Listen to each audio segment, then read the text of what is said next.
Le député de Mayoko, Alain Pascal Linda, vient de boucler une importante descente parlementaire dans sa circonscription électorale. Plus qu'une simple formalité, cette tournée s'inscrit dans la continuité d'un engagement fort envers ses mandants. Cette fois-ci, cette descente revêt une importance capitale. Aujourd'hui, le district de Mayoko accueille chaleureusement son digne fils, Alain Pascal, qui foule pour la première fois le sol de son district natal depuis son élévation au poste deuxième secrétaire du bureau de l'Assemblée nationale. Adressons notre lettre de confiance au président de l'Assemblée nationale, l'honorable Isidore Bouba, ainsi qu'au président de la République, chef de l'État, son Excellence Denis Sassou Nguesso.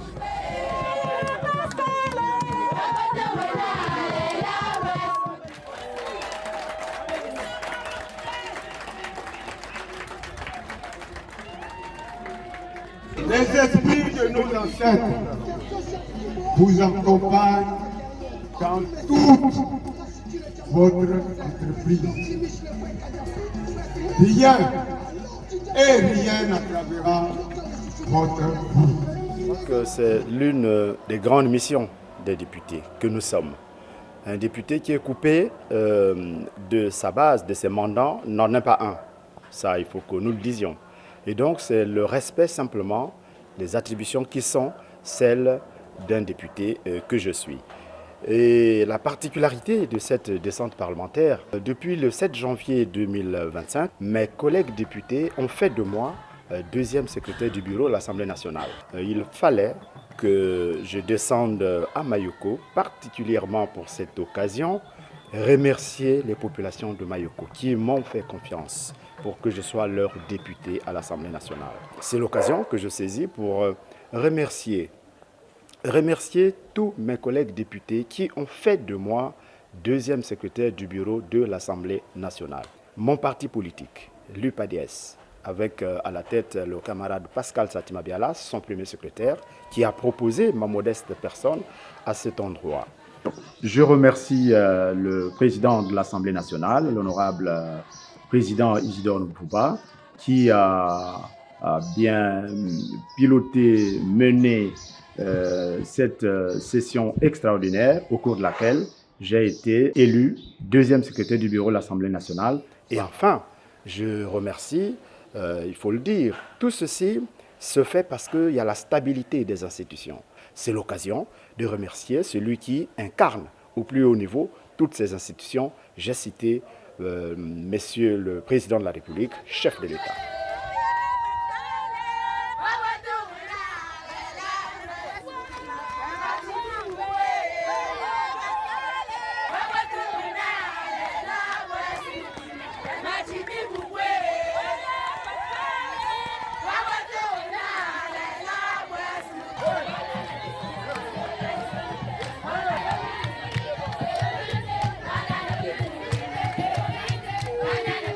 L'environnement de la zone de Mayoko est préoccupant, selon l'élu qui, du reste, en appelle à la fermeté de la part du gouvernement pour assurer l'équilibre écologique et la survie des populations. Lorsque nous repartons au village, vous avez vous-même vu les images, les populations étant en liesse, nous apportons un soutien par les actions que nous posons dans nos circonscriptions. Là, je parle un peu de tous les députés. Parce que vous voyez-vous, les députés sont d'ailleurs régulièrement sur le terrain, écouter leurs demandes pour venir transmettre ces demandes au niveau de l'hémicycle. Par exemple, la déforestation de toutes nos zones.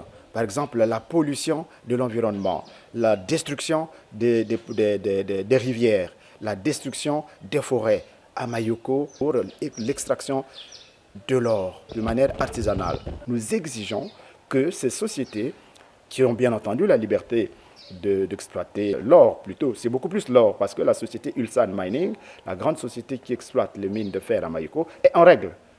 C'est un danger pour ces écosystèmes. On met les populations de cette zone en difficulté. Et ça génère beaucoup de problèmes. Et donc nous lançons un appel au gouvernement pour que le gouvernement prenne à bras le corps cette situation. À l'exemple de ce que la ministre de l'Environnement, Madame Arlette Soudan-Nono, a fait une opération coup de poing à Kélé. À Kélé, il y a maintenant de l'ordre.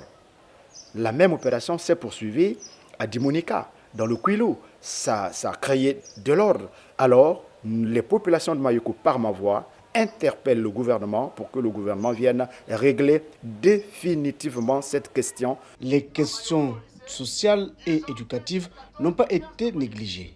Mais les questions d'éducation sont à la base de tout. Les questions de santé sont à la base de tout. Moi, j'aime souvent dire que la santé est la première liberté de l'homme. Si on n'a pas la santé, on ne peut pas aller à l'école.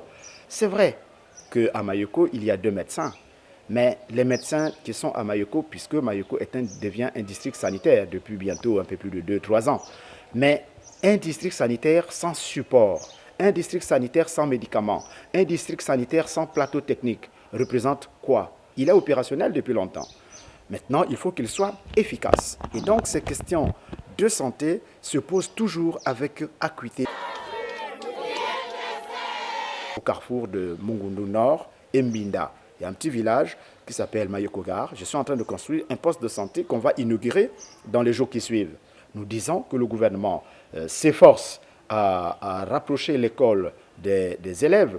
L'exemple du lycée de Mayoko, j'ai salué, félicité le gouvernement de la République qui a décidé l'année dernière d'implanter un lycée d'enseignement général à Mayoko Poste. Les populations avaient déjà remercié le gouvernement de la République.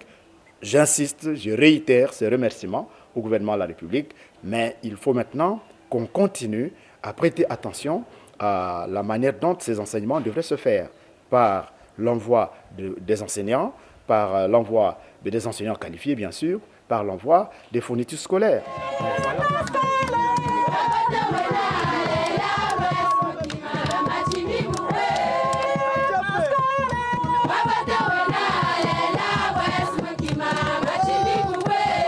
Le député dépeint Mayoko comme un futur pôle d'attraction essentiel à la diversification de l'économie nationale grâce à ses richesses minières. En prévision de l'élection présidentielle de 2026, le député Leyinda a conclu sa tournée par un appel pressant à ses militants à s'inscrire sur les listes électorales. Depuis tout le temps, mais particulièrement aujourd'hui, Mayoko est un pôle d'attraction. Un pôle d'attraction et la diversification de l'économie nationale. Terme ou concept cher au président de la République va passer par Mayoko. Mayoko attire, pourquoi? Mais parce que les minerais, il y en a beaucoup à Mayoko. Dans 6 mois, les Congolais vont devoir se prononcer sur quel est le Congolais à qui on va confier la responsabilité de conduire les destinées de notre pays. Et le premier préalable, c'est la révision des listes électorales. Et le gouvernement a eu raison de proposer, de convoquer, d'initier la révision des listes électorales. Même si nous, depuis longtemps, on avait toujours demandé autre chose, par exemple la biométrie. Mais aujourd'hui, le message que j'ai porté auprès des populations de Mayoko, c'est qu'ils aillent massivement s'inscrire sur les listes électorales. Cette tournée parlementaire a permis au député Alain Pascal Leyinda de réaffirmer son rôle de lien entre l'Assemblée nationale et sa circonscription. Mayoko est un territoire d'avenir dont le développement durable passe par la préservation de l'écologie, la participation citoyenne et l'amélioration des services de base. Du point de vue de l'histoire politique du district de Mayoko, et au panthéon de l'histoire des députés, nous n'aurons jamais eu une telle rencontre qui est si exaltante, chose exaltante. C'est pourquoi j'ai dit, applaudissons peut-être plus une fois encore pour les députés. Ce qui me plaît, c'est l'acceptation de l'appel de tous les chefs du comité des villages, les chefs du quartier, de tout Mayoko. Oui. C'est une première. L'unité de Mayoko commence par ses actions, cette activité. Et je pense que c'est maintenant que ça doit interpeller.